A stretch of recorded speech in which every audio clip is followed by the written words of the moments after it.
नमस्कार। आपकी सेवा में फिर से आज एक नया चैप्टर के साथ फिर आई हूँ, जो त्रिकोणमिति चैप्टर का नाम है। इसमें भी ये सबसे बड़ा चैप्टर है जो 20 मार्क्स का आपको पूछता है और ये बहुत इम्पोर्टेंट है। अगर हम 10 या कम जनरल एग्जामिनेशन के लिए भी बहुत इम्पोर्टेंट है। तो हम अब चलिए अपना वीडियो स्टार्ट करते हैं। त्रिकोणमिति जो है इसको दो पार्ट में बांटा गया है। त्रिकोणमिति को दो पार्ट में बांटा गया है। इसमें एक आता है ज्योमेट्री और एक आता है ट्रायंगल। ट्रायंगल में हम किसके बारे में, तो राइट एंगल के बारे में अध्ययन करते हैं। ज्योमेट्री में हमेशा राइट एंगल के बारे में अध्ययन किया जाएगा। ज्योमेट्री को हम इस तरह से डिवाइड किए हैं। ट्री मतलब 3 होता है, गोनो मतलब कोण होता है, मेट्रोन मतलब मापना, जिसको हम माप सकते हैं। यही 3 सबसे मिलकर हमारा त्रिकोणमिति का निर्माण हुआ है। अर्थात इसको हम बोल सकते हैं कि तीनों कोणों की माप को ही हम त्रिकोणमिति कहते हैं। 3 कोण को अगर मापेंगे तो हम त्रिकोणमिति कहेंगे। इसमें हमेशा राइट एंगल के बारे में अध्ययन किया जाता है और त्रिकोणमिति का जनक, फादर ऑफ त्रिकोणमिति, आर्यभट्ट को कहा जाता है। आर्यभट्ट को फादर ऑफ त्रिकोणमिति कहा जाता है। इसमें फिर हम बताए थे कि त्रिकोणमिति किसे कहते हैं। जिस तरह से इंट्रोडक्शन है, परिभाषा है, गणित की वैसी शाखा, गणित की वैसी शाखा जिसके अंतर्गत त्रिभुज की भुजाओं तथा कोणों के बीच संबंधों के बारे में अध्ययन किया जाता है। इसमें क्या करते हैं, इसमें भुजाओं और कोणों के बीच के संबंधों के बारे में अध्ययन किया जाता है। उसी को हम लोग त्रिकोणमिति कहते हैं।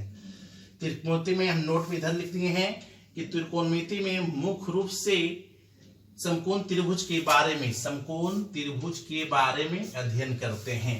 इसमें और हम लोग क्या करेंगे, अगर त्रिकोणमिति पढ़ रहे हैं या मैथ का कोई भी चैप्टर बनाना है तो सबसे पहले बेसिक हम लोग को मजबूत होना चाहिए।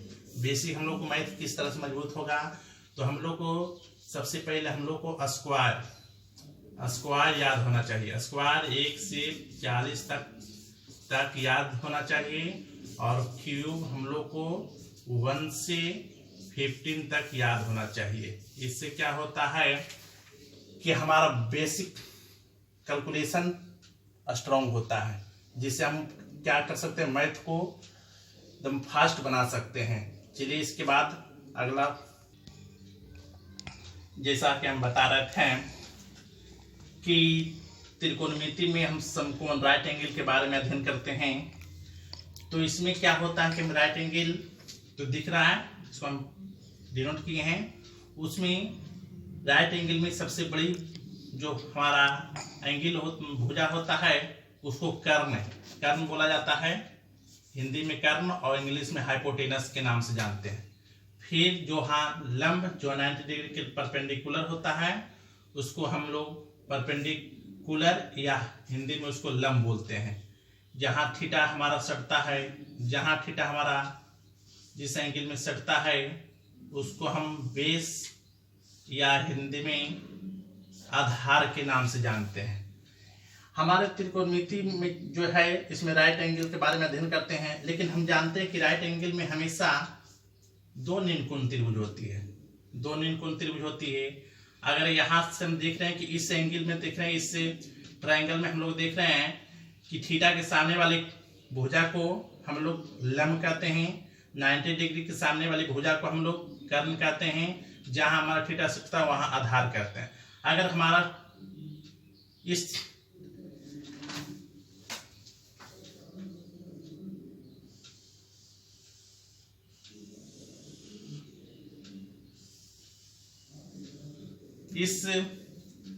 ट्रायंगल में देखेंगे तो हमारा थीटा भैर गया है। अगर थीटा, तो हम बताएं कि थीटा के सामने वाली को हम लोग क्या बोलते हैं, तो परपेंडिकुलर या लंब बोलते हैं, और 90 डिग्री के सामने वाला कर्ण या आधार, कर्ण या इंग्लिश में हाइपोटेनस के नाम से जानते हैं। फिर यहाँ देखेगा कि जहाँ थीटा सट रहा है उसको हम बेस या आधार बोलते हैं। हम यहाँ लिख भी दिए हैं कि लंब को परपेंडिकुलर या हिंदी में लंब बोलते हैं, आधार को इंग्लिश में बेस, हिंदी में आधार बोलते हैं, कर्ण को हाइपोटेनस इंग्लिश में, हिंदी में कर्ण के नाम से जानते हैं। फिर यहाँ पे हम नोट में लिखे हैं कि समकोण की सामने वाली भुजा हमेशा कर्ण कहलाती है। समकोण की सामने वाली भुजा हमेशा कर्ण कहलाती है। फिर यहाँ लिखें कि निम्न कोण की सामने वाली भुजा हमेशा लंब कहलाती है। हमेशा क्या कहलाएगा? निम्न कोण की सामने भुजा लंब कहलाएगी। शेष बची भुजा को आधार कहा जाता है। शेष बची भुजा को आधार कहा जाता है। फिर यहाँ हम लोग जानते हैं कि त्रिकोणमिति में राइट एंगल के बारे में हम लोग अध्ययन करते हैं, लेकिन राइट एंगल में रेशियो ऑफ त्रिकोणमिति में 6 रेशियो आता है। पहला है sine theta, cos theta, tan theta, cot theta, sec theta, cosec theta. अब आप लोग को लग रहा होगा कि कैसे याद करेंगे।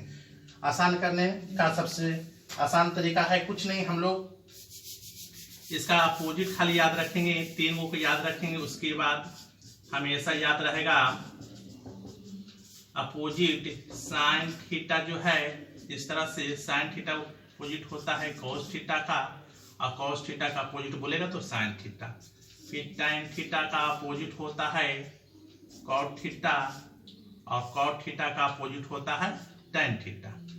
सेक थीटा का अपोजिट होता है कोसेक थीटा, और कोसेक थीटा का अपोजिट होता है सेक थीटा। बस इस क्या होता है? आपस में अपोजिट होता है। इसमें फिर हम लोग क्या करेंगे कि ही रेशियो 6 है, उसका हम लोग आगे इसका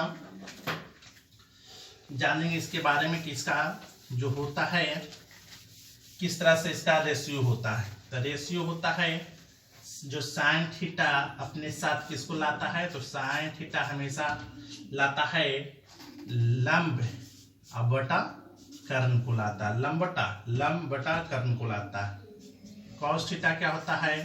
तो कॉस थीटा आधार बटा कर्ण को लाता है।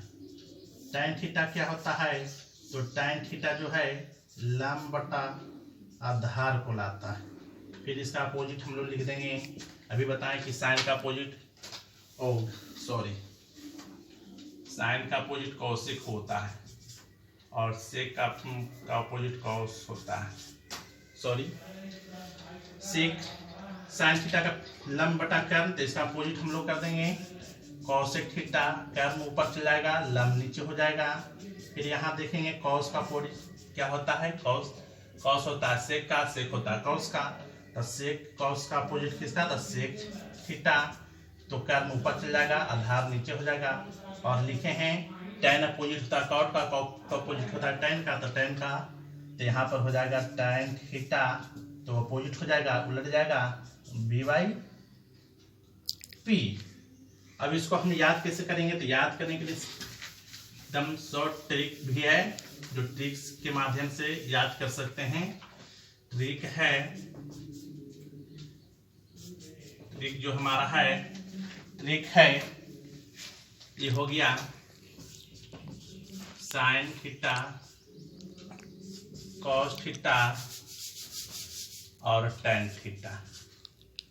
तो सबका तो हम लोग जानवे करते हैं। साइन का होता है लंब बटा कर्ण, कॉस का होता है आधार बटा कर्ण, टैन का होता है लंब बटा आधार। अब इसको याद रखेंगे।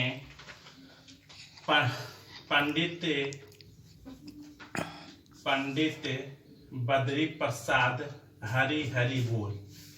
पंडित बद्री प्रसाद हरि हरि बोल, या इसको हम और याद रख सकते हैं लाल कक्का। इसको याद रख सकते हैं लाल कक्का। लाल कक्का से भी इसको हम क्या कर सकते हैं? याद रख सकते हैं। ये हमको दर्शाएगा साइन थीटा को, और एक इससे हमारा हो जाएगा कॉस थीटा, और इससे हो जाएगा टैन थीटा। साइन थीटा लंब बटा कर्ण, कॉस थीटा आधार बटा कर्ण, और टैन थीटा लंब बटा आधार। अगर इसी का अपोजिट लिख देंगे, इसी का अपोजिट हम लोग लिख देंगे। अभी इसका अपोजिट होता है, क्या चीज होता है? तो साइन का अपोजिट होता है कोसेक थीटा, तो इसका अपोजिट के ऊपर चल जाएगा, मतलब कक्का बटा लाल हो जाएगा। तो के ऊपर एल नीचे।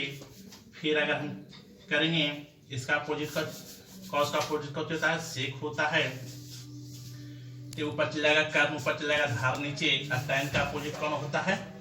तो cot थीटा होता है। तो इसका क्या बन जाएगा? तो इसका जो हमारा रेशियो बनेगा, इसका बन जाएगा आधार बटा लंब। यहाँ तक आप लोग को अगर नहीं समझ में आया होगा तो थोड़ा सा वीडियो पीछे करके फिर से देख लीजिएगा, और फिर हम